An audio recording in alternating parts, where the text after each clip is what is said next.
Pour vos sorties en VTT ou pour toutes vos activités sportives, j'ai trouvé des écouteurs Bluetooth qui fonctionnent très bien et qui restent très bien accrochés aux oreilles, qu'on ne risque pas de perdre. Jean-Michel, on avait dit plan serré sur mon visage. Comment tu veux que je sois crédible maintenant? Bon allez, c'est bon, t'es viré. Voilà, on sera beaucoup mieux à l'intérieur pour vous parler de ce nouveau casque de chez Soundpeats, le Run Freelite. Alors, j'ai pas pu vous le montrer dehors parce que Jean-Michel est pas très doué au niveau cadrage, mais vous voyez qu'il s'adapte parfaitement à mes oreilles et il ne me gêne absolument pas au niveau du casque. Ici, même la fermeture du casque ne me gêne pas avec l'arceau qui se trouve derrière. Normalement, les écouteurs sont beaucoup plus proches des oreilles, mais quand j'ai enlevé le casque du vélo, j'ai accroché l'arceau à l'arrière, ce qui fait que ça les a légèrement décollés.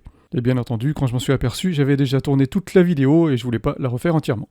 Donc aujourd'hui, je vais vous présenter ce nouveau casque de chez Soundpeats, le Run Freelite. Si vous aimez découvrir de nouveaux produits, n'hésitez pas à vous abonner, à cliquer sur la cloche, vous serez prévenu des nouvelles vidéos et des nouveaux tests.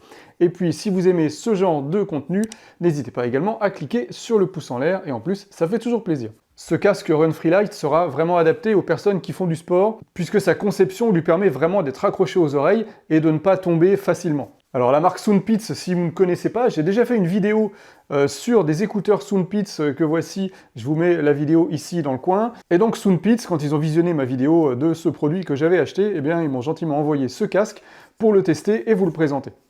Donc ce casque Soundpeats, c'est une conception oreille ouverte, c'est-à-dire qu'il n'y a rien qui va rentrer à l'intérieur de l'oreille, c'est même pas du semi-intra-auriculaire, ça vient se positionner par-dessus l'oreille. Alors au début j'étais un petit peu dubitatif quant à la qualité sonore, parce que c'est vrai que quand les écouteurs sont un petit peu loin de l'oreille, bah forcément c'est un peu moins bon. Et finalement le rendu sonore est plutôt bon, donc je pensais que la qualité sonore serait moins bonne que les écouteurs précédents que j'avais testés, qui sont des semi-intra-auriculaires. Et en fait pas du tout, la qualité est quand même vraiment très bonne. Alors effectivement il y a un petit peu moins de basse puisque l'écouteur n'est pas au fond de l'oreille, mais on a quand même une bonne restitution des basses grâce au haut-parleur de 16,2 mm qui se trouve ici dans les écouteurs. Et également il y a un son très directif, ce qui fait que l'entourage ne va pas être gêné par le bruit de ces écouteurs, même si vous mettez le volume un peu fort. Alors, ils sont vraiment très légers, ils ne font que 27 grammes. Ils sont équipés de la technologie Bluetooth 5.3, donc ça permet d'avoir une excellente autonomie. On a 17 heures d'autonomie annoncée sur ces écouteurs. Pour l'instant, j'en suis pas venu à bout. Je les recharge évidemment quand j'en ai besoin, mais je pense que j'aurais même pas besoin de les recharger à chaque fois, tellement ils ont une autonomie qui est confortable. La charge se fait en USB-C. Il faut juste arriver à retirer le cache. C'est un petit peu compliqué quand on n'a pas trop d'ongles. Voilà, le voici.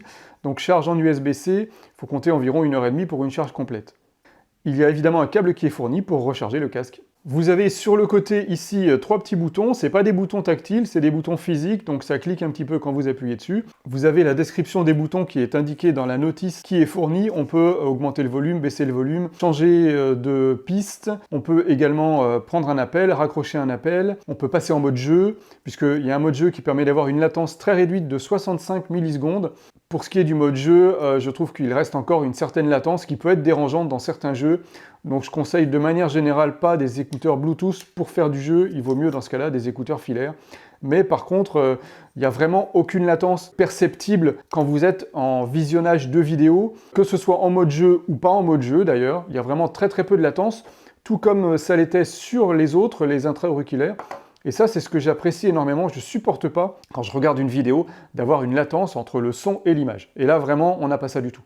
Ce casque est classé IPX4, ça veut dire qu'il va résister à la sueur et également à une pluie légère. Il y a une application smartphone, Android ou iOS, qui va vous permettre d'avoir des égaliseurs prédéfinis, de personnaliser également votre égaliseur. Vous pourrez également mettre à jour le firmware du casque. Je vous conseille d'aller vérifier tout de suite à l'achat que votre firmware est à jour. Si vous avez une version inférieure à 1.9, il est vraiment recommandé de la mettre à jour. Moi, quand je l'ai reçu, j'avais une version 1.7 et j'avais des problèmes avec les boutons qui ne répondaient pas bien. Et depuis la mise à jour, tout fonctionne parfaitement. Vous allez également pouvoir visualiser sur l'application le niveau de batterie des écouteurs. L'appairage au smartphone est vraiment ultra simple, j'ai vraiment même pas eu besoin de la notice, c'est reconnu immédiatement. Vous pouvez même appairer 2 appareils en simultané, un PC avec un téléphone. Si par exemple vous regardez une vidéo sur votre PC et que vous avez un appel téléphonique sur votre téléphone, vous allez pouvoir prendre l'appel immédiatement sans avoir besoin de faire une action quelle qu'elle soit sur le PC, soit sur le téléphone, et ça c'est vraiment pratique. Au niveau de l'appel téléphonique, eh ben, les appels sont clairs, j'entends bien mon interlocuteur m'entend, j'ai pas de soucis de ce côté-là. Et pour moi, ça va être un gros avantage parce que quand je pars en VTT, eh bien, j'ai mon smartphone qui est accroché au guidon dans une housse étanche. Et quand je recevais un appel téléphonique, j'étais toujours obligé de m'arrêter à l'arrache, d'aller le sortir de la housse pour pouvoir téléphoner. Et là, du coup, avec ça, ça va être beaucoup plus pratique. Et en vélo, je n'ai jamais utilisé les écouteurs intra-auriculaires parce que j'avais trop peur qu'ils tombent de l'oreille. Parce qu'il suffit de pas grand-chose d'aller vouloir se gratter comme ça et hop, on peut vite l'envoyer valser. Et puis quand on est en vélo, on roule très vite, donc du coup, il peut vite partir dans la nature. Donc maintenant, avec ces écouteurs Run Free, je vais pouvoir partir en vélo tranquille et pouvoir prendre mon appel facilement sans m'arrêter. Pas très bien, mais c'est possible. Alors, ils sont vraiment destinés à un usage sportif, puisque c'est quand même un petit peu imposant quand on l'a sur les oreilles. Vous voyez, on a également cet arceau derrière. Vous ne pourrez pas l'utiliser, par exemple, si vous avez un bonnet qui va venir appuyer ici, parce que ça va appuyer également sur les oreilles. Mais si vous n'avez rien sur la tête ou un casque qui vient au-dessus, c'est pas gênant. Et une fois qu'on les a sur les oreilles, on finit par les oublier et à ne plus les sentir. Et ça, c'est vraiment très appréciable. Mais par contre, dans un usage hors sport, je vous conseille quand même plutôt des écouteurs de ce type-là. Je vous mets le lien dans la description de ces écouteurs si ça vous intéresse pour aller voir le prix, ils sont vraiment pas chers. Et c'est vraiment ça qui est bien chez Soundpeats parce qu'ils proposent des écouteurs qui sont vraiment pas chers et avec une excellente qualité et surtout très peu de latence. Et justement, en parlant de latence, si vous désirez en savoir plus sur la latence et ces écouteurs intra-auriculaires de chez Soundpeats, vous cliquez ici sur la vidéo et on se retrouve tout de suite là-bas.